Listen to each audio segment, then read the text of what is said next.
Kita perlu melakukan semacam disclaimer juga berkaitan dengan penggunaan istilah yang digunakan oleh Yonathan Purnomo. Dia menyebut istilah bahwa Alkitab yang kita gunakan sekarang ini yang diterjemahkan oleh LAI itu adalah tidak kanon. Nah, ini sesuatu yang perlu kita klarifikasi di awal. Karena begini, kalau kita mengerti ungkapan kanon itu merujuk kepada daftar kitab, bukan kepada kodeks mana atau manuskrip mana yang digunakan, tapi merujuk kepada daftar kitab, yaitu di dalam Perjanjian Lama ada 39 dan Perjanjian Baru ada 27 kitab. Jadi ketika dia menyebut bahwa kitab kita tidak kanon, saya tidak mengerti apa yang dia maksudkan dengan tidak kanon itu.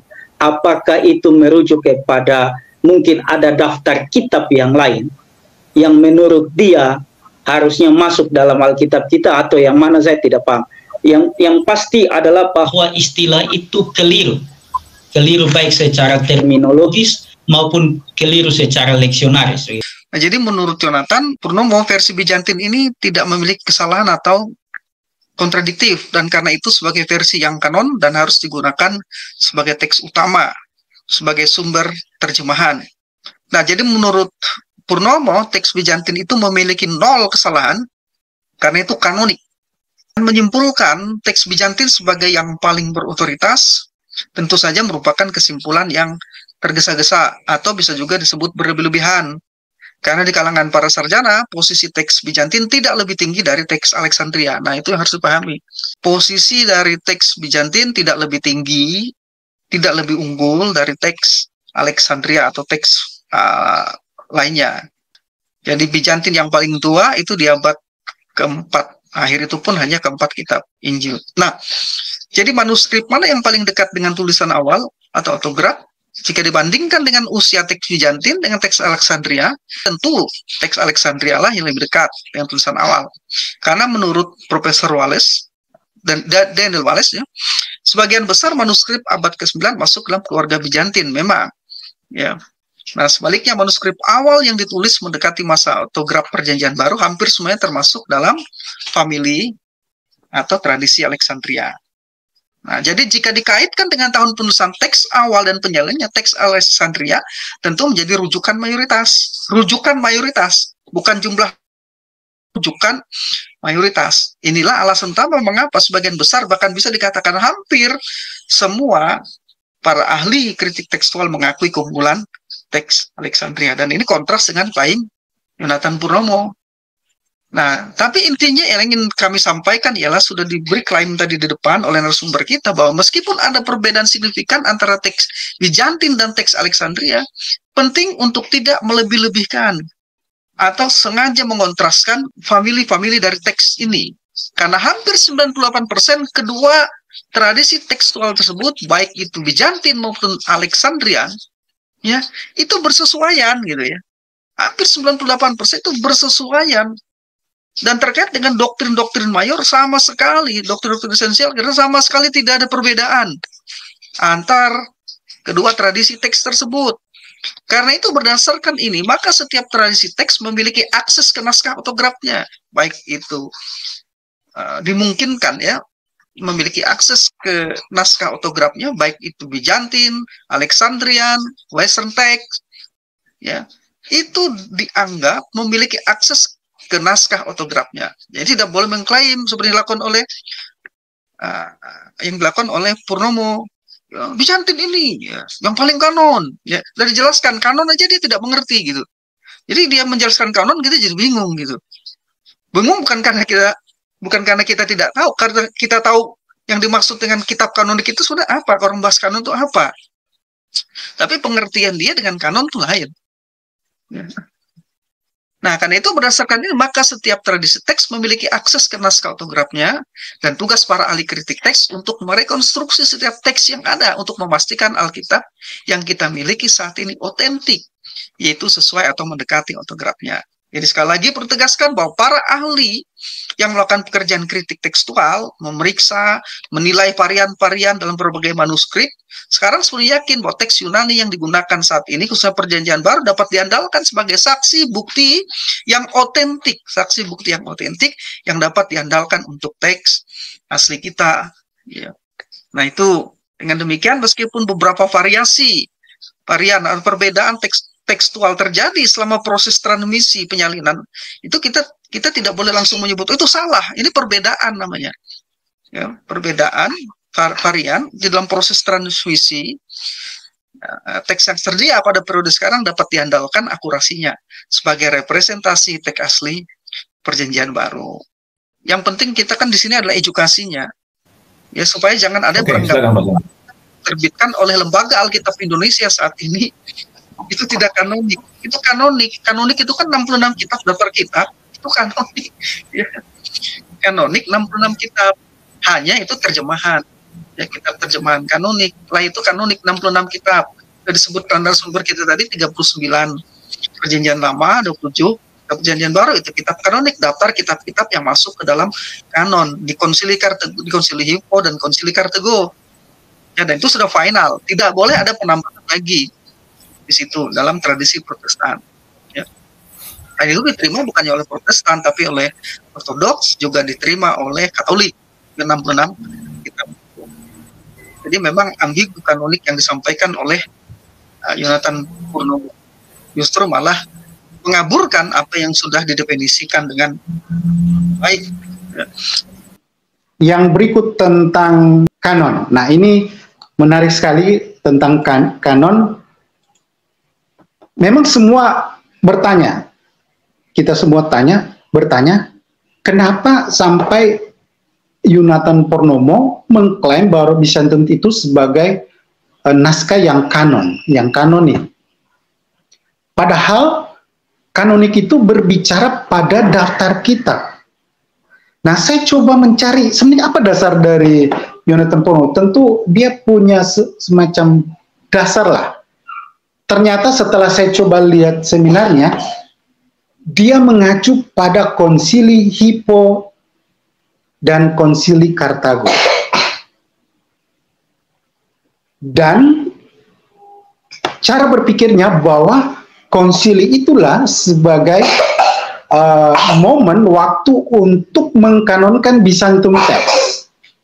Nah, ini tentu klaim yang saya kira anti-historical. Kenapa? Karena Konsili Hippo dan Kartago, Konsili Hippo itu dilaksanakan tahun 333 di Hippo Regius, kalau sekarang ini di Aljazair. Kartago itu tahun 397. Sekarang di Tunisia, berarti di daerah Afrika Utara.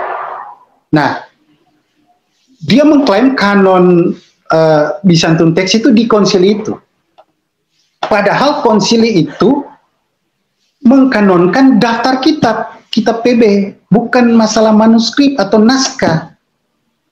Nah, itu yang pertama.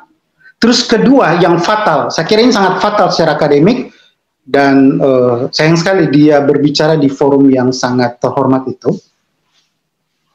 Kenapa? Karena pada waktu konsili itu, Bizantium text baru mulai berkembang. Tadi sudah dipaparkan kronologisnya. Bizantium text baru berkembang itu pada abad keempat, sedangkan konsili itu terjadi di abad keempat. Apa mungkin naskah yang baru berkembang itu lalu kemudian menjadi kanon? Padahal sudah ada Alexandrian text, bahkan Western text pun sudah ada sebenarnya. Nah ini sebuah pernyataan yang sangat aneh. Nah kemudian saya coba melihat apakah ada scholars yang memahami seperti itu. Apakah dari Maurice Robinson dan sebagainya? Kayaknya saya tidak temukan. Justru saya temukan beberapa scholar, saya bacakan. Pertama, sejarawan gereja dulu dari Phyllis Schaff. Itu dalam bukunya History of Christian Church di volume ketiga. Dia katakan gini, the Synod of Hippo and Kartago confirm the Latin canon with heavy reliance on the Old Latin and the emerging Vulgate not the Byzantium text type.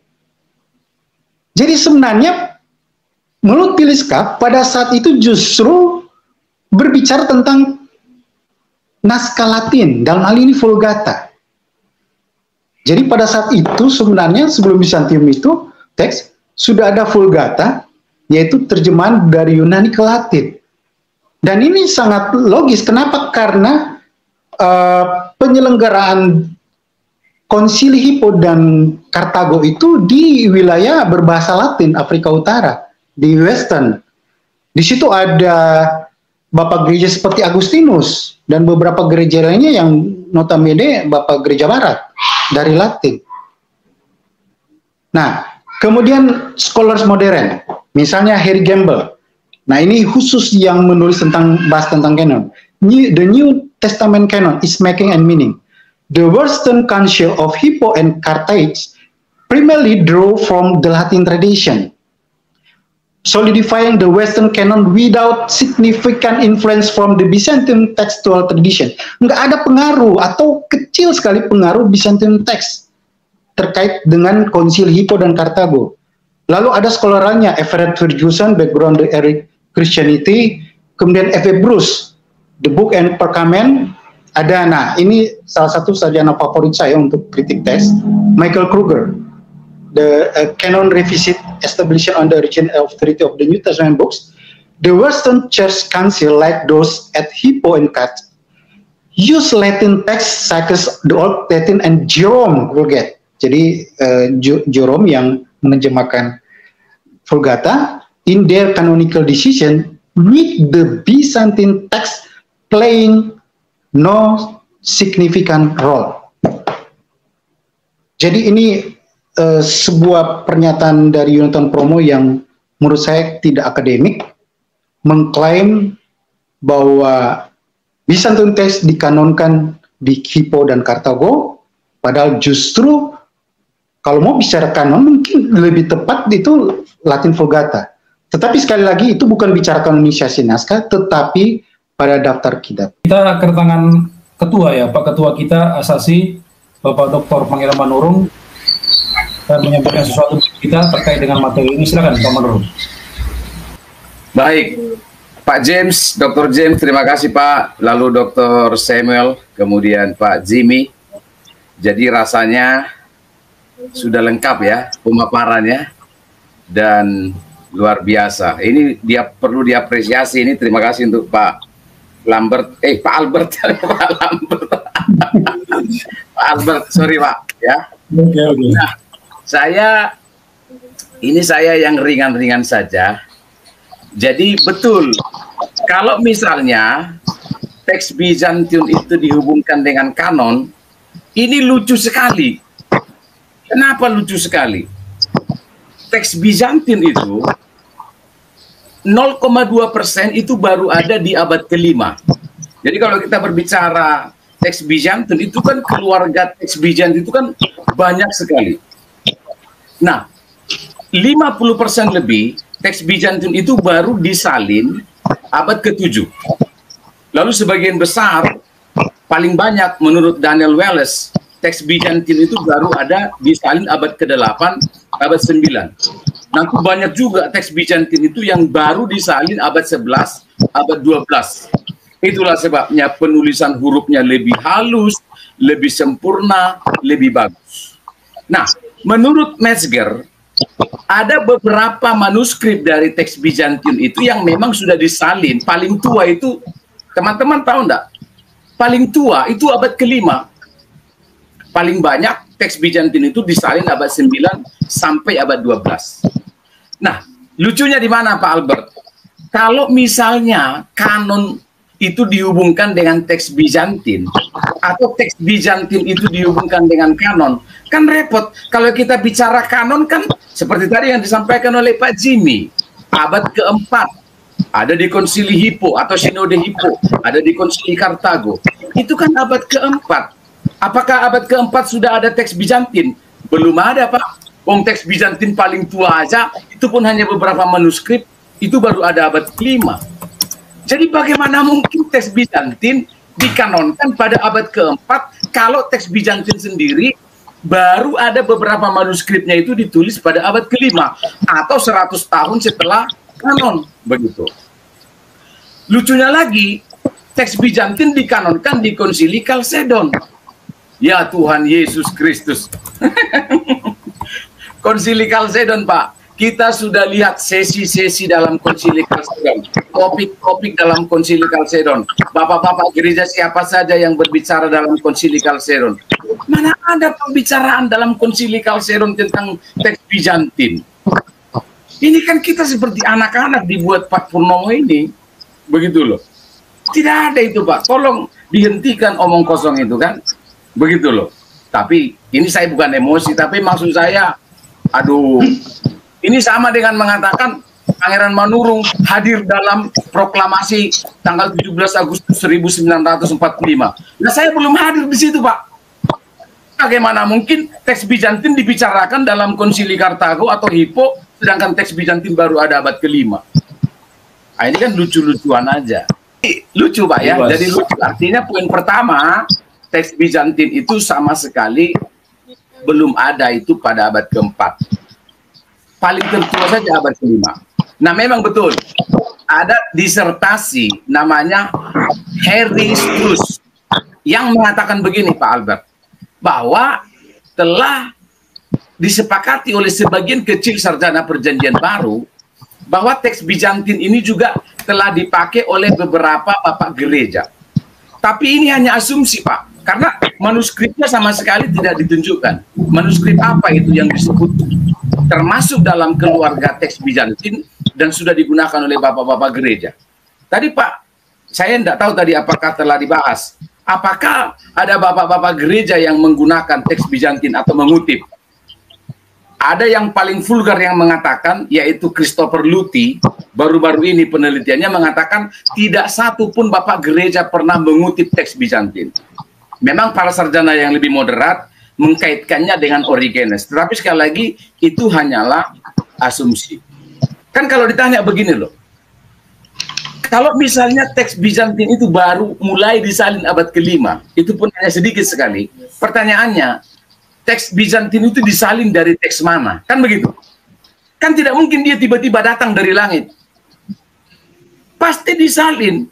Makanya disebut salinan atau salah satu teks. Bukan itu disebut autograf. Kan begitu. Jadi kalau kita berbicara teks mana yang paling dekat dengan tulisan asli para rasul? Ya teks Alexandria dong, bukan teks Bizantin. Kalau kita bicara teks mana yang lebih tua? Kalau teks Bizantin lebih banyak, itu ada alasan sejarahnya. Dia bukan dia menjadi teks yang banyak atau majority bukan karena lebih benar, tapi lebih kepada masalah historis. Saya menjelang Pak Ketua ya memberikan tanggapan yang apologetis tadi terhadap Dr. Yonatan Purnomo terkait dengan kanon katanya yang ada di kanon Alkitab di Kalsedon tadi itu. Pak Ketua juga sudah bicara tentang Textus Receptus dan sebagainya, dan harus didukung katanya lah ya, jangan malah di obok-obok nilai, dibilang terjemahan yang terkait dengan bidah dan sebagainya. Nah ini parah sekali nih, satu hal yang sangat tidak akademik. Di bagian kalimat bagian awal Pak yang itu tanggapan. Sebentar Pak, maksudnya terjemahan Biblikos ini Pak. Oh, ini kan karunia itu. Iya ya, ini kan beliau lagi menerjemahkan Alkitab berdasarkan teks Bizantin ini. Katanya tinggal kitab Wahyu nih, tinggal kitab Wahyu dan akan selesai beberapa bulan ke depan kayaknya itu. Tapi kan menurut saya begini Pak, maksud saya ini kan penerjemahan bukan hal yang main-main ini sesuatu yang berlangsung panjang, rumit, dan harus dilakukan oleh para ahli yang kompeten di bidang kritik teks, bahasa asli, Ibrani Yunani, lalu harus dilakukan oleh banyak orang. Kalau saya melihat ini kelihatannya Pak Yonatan ini single fighter ya menerjemahkan Alkitab ini. Mungkin Pak Pangeran punya informasi siapa para penerjemah Biblikos ini. Kalau hanya seorang Yonatan Purnomo, waduh, saya ragu sekali nih. Kapasitasnya apa dalam menerjemahkan Alkitab? Kalau delay itu Pak, bukan hanya Pak Anwar Chen sendiri yang melakukan terjemahan seperti apalah itu ya, itu terdiri dari para pakar-pakar Biblika dari HKBP. Saya pernah lihat presentasi Pak Anwar Chen itu, ada ahli dari Biblika dari HKBP, dari mana-mana macam-macam yang diketuai Pak Anwar Chen. Nah kalau dia melakukan terjemahan Biblikos secara Saya masih tanya-tanya di sini, Pak. Karena begini, Pak, dari TB1 ke TB2 1974 ke 2024 itu makan waktu 50 tahun. Ini bukan mulai dari nol, terjemahannya sudah ada lalu kemudian disempurnakan dalam TB2, itu makan waktu sekitar 50 tahun itu. Nah, ini Pak Yonatan Purnomo mau menerjemahkan Alkitab mulai dari nol, hanya memakan waktu begitu singkat ini. Bagaimana tanggapan Bapak-bapak sekalian ini? Baik, Pak. Kedengaran suara saya, Pak? Ini ya, saya emosi lagi nih, Pak. Ya. Terjemahan paling awal Alkitab itu, kita tahu apa? Vulgata, apa? Septuaginta. Septuaginta itu abad ketiga sebelum Masehi. Menurut sejarah, itu 70 lebih ahli-ahli loh.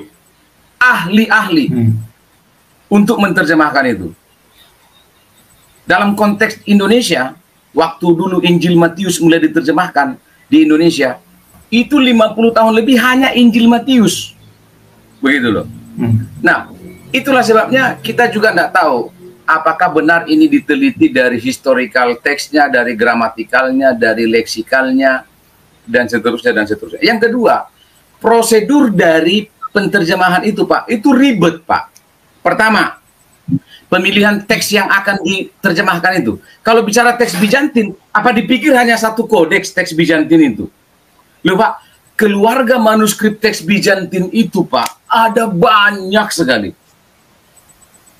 Ada banyak sekali.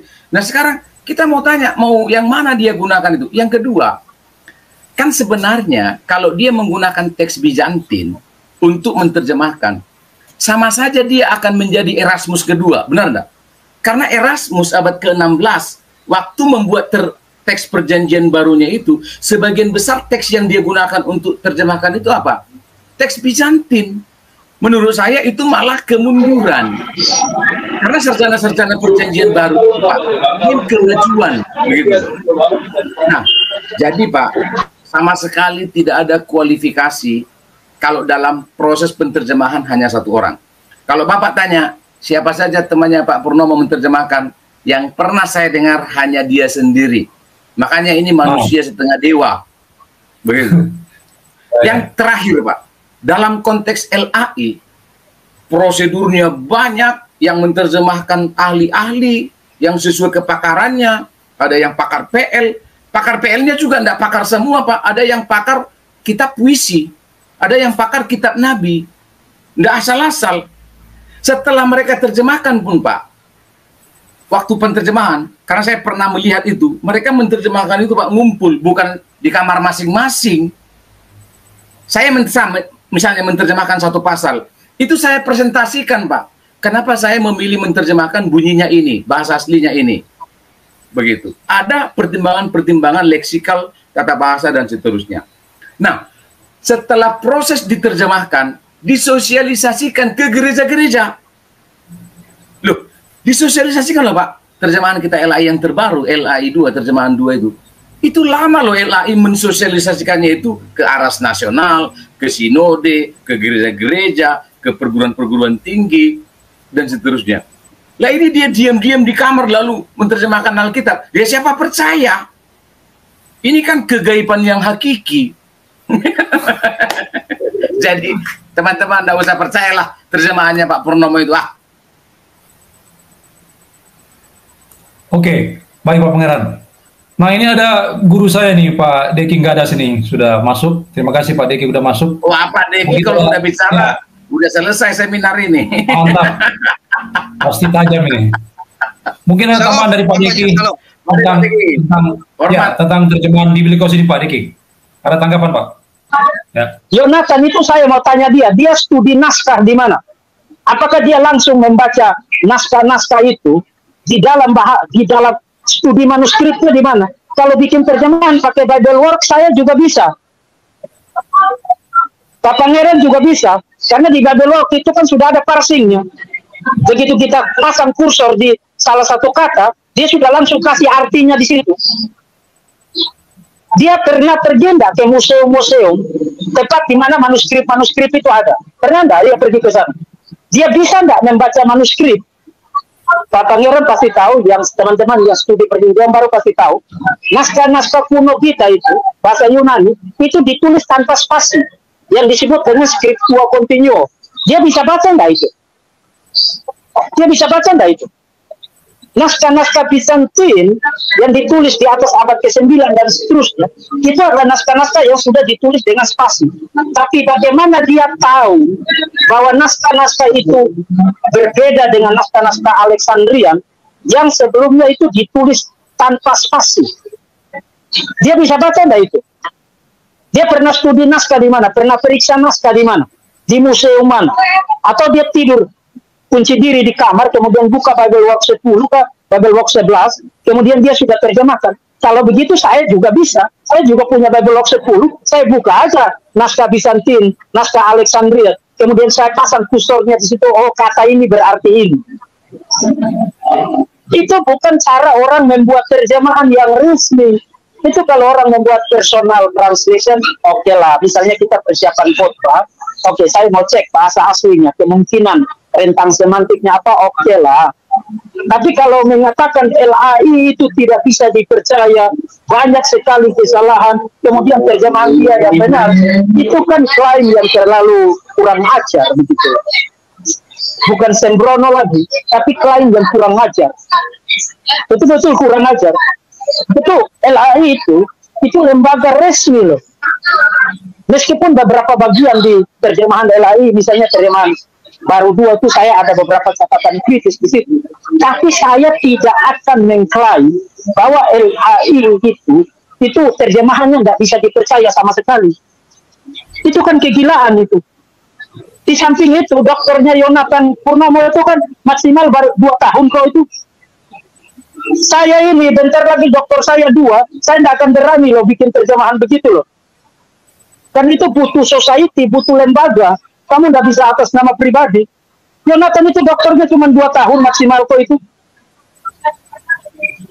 Jadi hanya orang bodoh yang percaya klaim-klaimnya Yonatan itu. Yonatan itu tidak punya kualifikasi, bahkan ngawur semua. Saya sudah buktikan presentasinya itu, saya gunakan istilah omnipresent ngawurnya. Dan tahu omnipresent artinya apa? Everywhere, ada di mana-mana. Ngawurnya ada di mana-mana. Sejak dia buka mulut sampai tutup mulut itu ngawur semua. Jadi ini apa? Nah cuman klaim orang zaman sekarang kan orang suka yang klaim-klaim bombastis kan, dan itu orang yang nggak ngerti apa-apa kan cepat tergoda untuk ikuti klaim-klaim begitu. Padahal itu semua omong kosong, itu non scholar, itu klaim bukan hanya non scholar tapi klaim kurang ajar, betul-betul kurang ajar. Oke, terima kasih. Sorry. Sam ya. Ya. Kita Samuel. Baik. Oke. Terima kasih. Yang pertama, saya titip pesan untuk BMPT KKI supaya kalau mengadakan seminar, webinar, apapun jenisnya yang bersifat nasional, itu agar lebih selektif lagi dengan narasumber pembicara dan materi yang akan disampaikan. Kalau bisa, jangan mengangkat isu-isu yang bersifat kontroversial lah. Mungkin bisa dengan menggunakan lembaga yang lain lah. Karena BMTPK ini kan mempersatukan STT. Nah, yang kemudian, yang berikutnya itu untuk yang bersangkutan tadi, Yonatan Purnomo, saya minta untuk, secara pribadi saya minta dia untuk meminta maaf kepada lembaga Alkitab Indonesia. Ya. Karena dia mengeluarkan statement-statement yang dalam tanda petik itu menista lembaga Alkitab Indonesia. Ya. Nah, itu saya minta supaya bisa dia minta maaf, ya.